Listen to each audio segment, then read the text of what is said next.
എല്ലാവർക്കും നമസ്കാരം.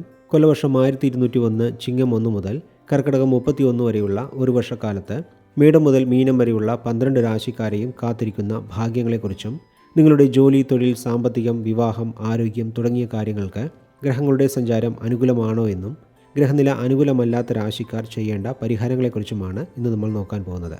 ഇവയെല്ലാം പൊതുവായ രാശിഫലങ്ങളാണ്. നിങ്ങളുടെ ജാതകത്തിലെ ഗ്രഹനിലയും ദശാകാലവും അനുസരിച്ച് ഈ ഫലങ്ങളിൽ ഏറ്റക്കുറച്ചിലുകൾ വരുന്നതാണ്. ശരിയെന്നാൽ നമുക്കിനി പുതുവർഷ ഫലങ്ങളിലേക്ക് കടക്കാം. കർക്കിടകക്കൂർ ജനിച്ചവരുടെ പുതുവർഷ ഫലങ്ങളെ നോക്കാം. കർക്കിടകക്കൂറുകാർ ജീവിതത്തിലെ കഠിനമായ പരീക്ഷണ ഘട്ടങ്ങളിലൂടെയാണ് ഇപ്പോൾ കടന്നു പോകുന്നത്. അഷ്ടമത്തിൽ രാഹുവും 2-ൽ കേതുവും 12-ൽ വ്യാഴവും സഞ്ചരിക്കുന്നതിനാൽ എല്ലാ കാര്യങ്ങളിലും അതീവ ശ്രദ്ധയും ക്ഷമയും ഈശ്വരാധീനവും ഒരുപോലെ ആവശ്യമുള്ള വർഷമാണിത്. തൊഴിൽപരമായി അപ്രതീക്ഷിത പ്രതിസന്ധികൾ വരാനും മേലുദ്യോഗസ്ഥരുമായുള്ള കടുത്ത ഭിന്നത കാരണം ജോലിയിൽ പിടിച്ചു നിൽക്കാൻ തന്നെ വളരെയധികം പ്രയാസപ്പെടേണ്ടി വരുന്ന സമയമാണിത്. ബിസിനസ് രംഗത്ത് പ്രവർത്തിക്കുന്നവർക്ക് ചതി പറ്റാനുള്ള സാധ്യതകളും കൂടുതലാണ്. 2-ലെ കേതുവും 12-ലെ വ്യാഴവും കാരണം ചെലവ് അധികരിക്കുകയും വരുമാനം കുറയുകയും കടബാധ്യതകൾ വർദ്ധിക്കുകയും ചെയ്യും. ഇതുപോലെയുള്ള ദോഷഫലങ്ങൾ മാറാനുള്ള പരിഹാരങ്ങൾ വീഡിയോയുടെ അവസാനം പറയുന്നതാണ്.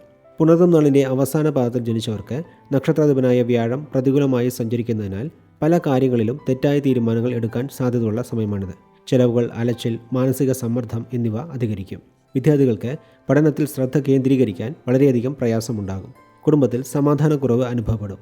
ആരോഗ്യപരമായ കാര്യങ്ങൾക്ക് അധികം പരിഗണന നൽകേണ്ട സമയമാണിത്. ഒക്ടോബർ 18-ന് ശേഷം ദോഷഫലങ്ങളിൽ കുറവുണ്ടാകും. പൂയം നാളിൽ ജനിച്ചവർക്ക് നക്ഷത്രനാഥനായ ശനി 9-ൽ നിൽക്കുന്നതിനാൽ ചെയ്യുന്ന പ്രവൃത്തികളുടെ ഫലം ലഭിക്കാൻ അല്പം താമസമുണ്ടാകും. അഷ്ടമത്തിലെ രാഹു ജീവിതത്തിൽ പ്രതിസന്ധികൾ സൃഷ്ടിക്കും. തൊഴിൽപരമായും കുടുംബപരമായും വളരെ ശ്രദ്ധയോടെ മുന്നോട്ട് പോകേണ്ട സമയമാണിത്. പിതാവിൻ്റെ ആരോഗ്യകാര്യങ്ങളിൽ ആശങ്കയുണ്ടാകാം. അപ്രതീക്ഷിത ചെലവുകൾ കാരണം സാമ്പത്തികപരമായി ഞെരുക്കം അനുഭവപ്പെടും. അപകടങ്ങൾ, വീഴ്ചകൾ എന്നിവയ്ക്ക് സാധ്യതയുള്ളതിനാൽ വളരെയധികം ശ്രദ്ധിക്കേണ്ട സമയമാണിത്. ആയില്യം നാളിൽ ജനിച്ചവർക്ക് നിങ്ങളുടെ സംസാരം തന്നെ വലിയ ശത്രുവായി മാറാൻ സാധ്യതയുള്ളതിനാൽ വാക്കുകൾ വളരെ സൂക്ഷിച്ച് ഉപയോഗിക്കേണ്ട സമയമാണിത്. 2-ലെ കേതു കുടുംബത്തിലും സൗഹൃദങ്ങളിലും വലിയ പ്രശ്നങ്ങളുണ്ടാകാൻ കാരണമാകും. കച്ചവടം, ആശയവിനിമയം തുടങ്ങിയ മേഖലകളിൽ പ്രവർത്തിക്കുന്നവർക്ക് വെല്ലുവിളികൾ നേരിടേണ്ടതായി വരും. രേഖകൾ, കരാറുകൾ എന്നിവയിൽ ഒപ്പിടുമ്പോൾ അതീവ ശ്രദ്ധ പുലർത്തുക. ധനനഷ്ടത്തിന് സാധ്യത ഉള്ളതിനാൽ വലിയ രീതിയിലുള്ള സാമ്പത്തിക ഇടപാടുകളിൽ നിന്നും വിട്ടുനിൽക്കുന്നതാണ് ഉത്തമം. ആരോഗ്യപരമായ കാര്യങ്ങളിലും അധികം ശ്രദ്ധ ചെലുത്തേണ്ട സമയമാണിത്.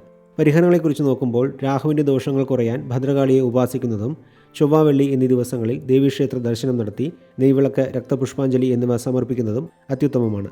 കേതുപ്രീതിക്കായി ഗണപതിയെ നിത്യവും പ്രാർത്ഥിക്കുക. വ്യാഴാഴ്ച മഹാവിഷ്ണുവിനെ ഭജിക്കുന്നതും നല്ലതാണ്.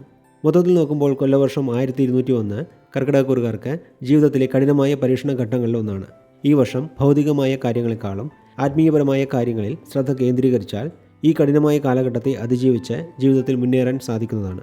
എല്ലാവർക്കും നല്ലൊരു വർഷം ആശംസിച്ചുകൊണ്ട് കർക്കിടകക്കൂർ ജനിച്ചവരുടെ വർഷഫലങ്ങളെ ഇവിടെ നിർത്തുന്നു.